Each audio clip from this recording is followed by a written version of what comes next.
What up? T-Bob here. And Jake as well. And look at you. You done stumbled upon little OTB Saints, where we bring you all the latest black and gold coverage. Who are the Saints going to draft? Who's going to be their quarterback? What does the salary cap look like? All that information and more. Hope you enjoy it. Like, subscribe. Ross Jackson. What's up, Ross? What's going on, man? Ross, of course, the host of the Locked On Saints podcast, does excellent work. Ross, what's happening, bro? What's going on, homie? Thanks so much for having me on, man. Good to chop it up with you. Hope you're doing well. Always great having you on. I wish everything wasn't so miserable in football right now. But, you know, here we are. It kind of is what it is. You can follow Ross at Ross Jackson Nola. Wait, what's going on? Just when we thought The Rock could still save us. Yeah, no, I know, dude. Okay, so let's talk, though, because we've been talking a lot of LSU. The Saints have the opposite problem. They've got a great defense, no offense. And one of the things that has come to light this week is just how little the New Orleans Saints use things like motion, play action, these very base concepts that help you get reads, put the defense on their heel, create mismatches. Pete Carmichael, talked to the media. Did you find his answers to be satisfactory in terms of why the Saints offense doesn't do more of this stuff, and will they do more?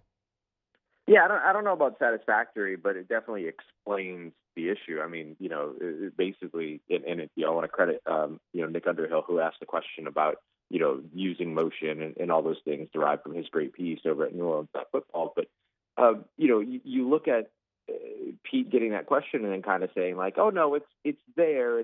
There's not a schematic reason that we're avoiding it. I just have to get it, get it into the game. And so effectively, like, he's taking the accountability for it, right? He's saying like, look, this wasn't the reason why this isn't present is because I'm not calling the plays that, incorporate this, or I'm not adding this in or whatever it is. And that's something we want to use more of. But so the satisfactory part of it is the fact that he said that they want to use more of it, right? That they want to get it involved. And at least in that case, you can go into the next couple of games, and when you track things like motion, play action, all these other things that they use or don't use, even, one of the things that you can also see is not having multiple routes packing the middle of the field, not having multiple underneath routes on certain play calls and things like that. You can kind of track that and now go, okay, well, are they being implemented? Are those things being implemented? And it gives you an idea of kind of where the team is versus where the team could potentially head. But then if you don't see those things implemented, then you kind of have to come back and ask the same question again. So it's satisfactory in that there's a marked improvement that is, or an improvement that is marked as desired. Now we have to wait and see if it gets incorporated. Ross, it's a bit frustrating, though. It's a bit like we just had a long conversation kind of talking about this LSU defensive front, and there's just like so much obvious bad that it makes me like, okay, I must be missing something, right? Like I'm a layman. Like, why? Right. If I can see that this is obviously so wrong, why aren't they doing more of it? Is that kind of how we feel about this Saints offense right now as well? Like why are these things having to be pointed out? Why aren't you attacking the middle of the field? Why aren't you using motion and everything else? Yeah, I think that, some different people will have different approaches and things like that, of course, but that's kind of the way that I tend to look at it is, okay, I can see all of these things. So let me tell you the things that I think are missing, right? And let me tell you why I think that they would be beneficial.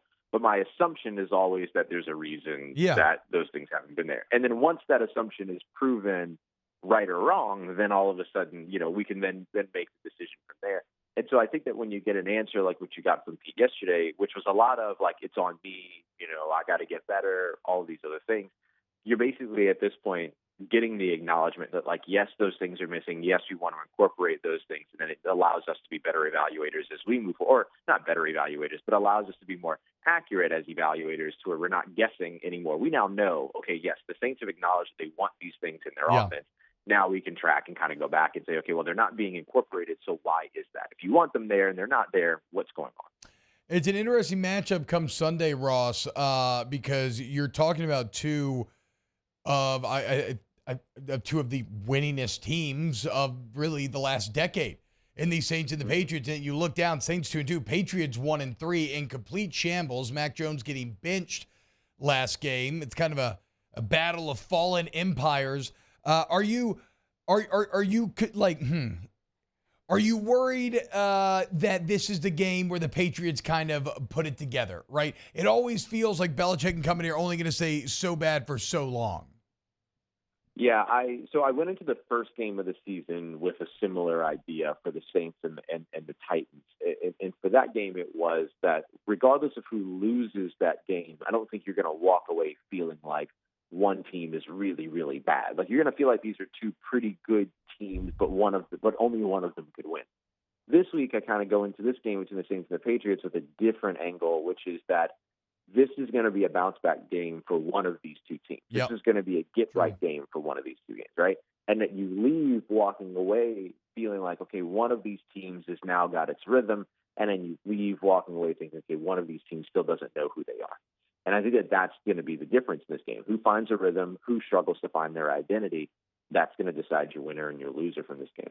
I do think that with a Bill Belichick-led team, the odds are that Bill Belichick's team will eventually find their rhythm. Don't be the team that ends up being the speed bump before they get back up to speed, right? And for the Saints, you actually have a good opportunity here for a New England Patriots offense that gives the ball back a lot. 71% of their drives in either punts or turnovers. So that means you get a lot of opportunity to be able to establish your rhythm and build some confidence over on your offensive side. But you're still going up against a Bill Belichick defense. Mm-hmm. So if you're able to catch that rhythm, it's a good test and it's a good barometer for where you're headed.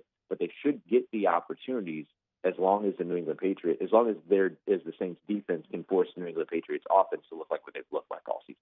Yeah, I'm not gonna lie, Ross. I don't feel great about Belichick versus Pete Carmichael in terms of game plan and scheme. What are your keys to the game as you see it? What do you think is going to decide the way this thing goes? Yeah, I think you have to. I think that this one kind of starts over on the defensive side, and then allow the defense to be able to help your offense build its rhythm. And so, what I look at is, can the defense force Ramondre Stevenson and Ezekiel Elliott out of the game? And what I mean by that is taking away the run game, right? And forcing the ball to be in Mac Jones's hands to, create these, to try to create a victory here, or manufacture a victory here. Mac Jones has thrown 4 interceptions on the season, but he leads the NFL in turnover-worthy throws with 14. Can you get those opportunities, and can you take advantage of those opportunities? We've seen from the Saints defense early on in the season. I know the last 6 quarters have been a little rocky for them, but we've seen that the Saints defense, even in those rocky situations, has been able to take advantage of opportunities. It helps when your offense doesn't fumble the ball on the 7-yard line after you get an interception, but to be able to take advantage of those opportunities, they're doing that.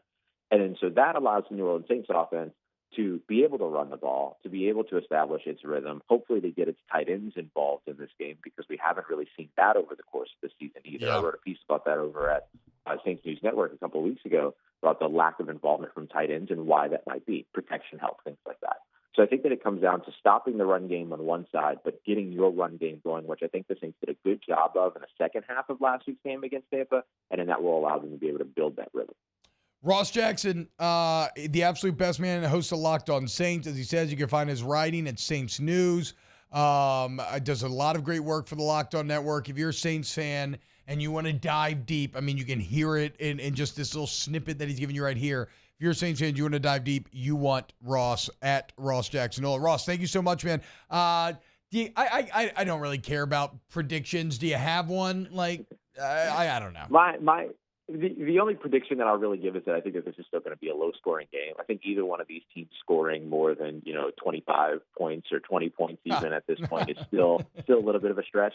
Don't expect things to be fixed overnight, but I do think that there would be some good things to take away from even a low-scoring game if the Saints could demonstrate them. Look, if the Bears can drop 40, okay, anyone can. Yeah, anyone can. Yeah, Here's to hope. The question will be maintaining that success. Yeah. Ross Jackson at Ross Jackson. Ross, thank you so much, man. Thanks, brother. Appreciate you. Take care. Stay safe, and I'll talk to you soon. Wow. Just amazing black and gold takes right there, Jake. I don't think I've ever heard any takes that are better than the two guys that just gave you that take. And you can keep getting them by going ahead and liking, subscribing, ringing the bell to get notifications when we post. Have a great day. We'll see you on the next OTB Saints.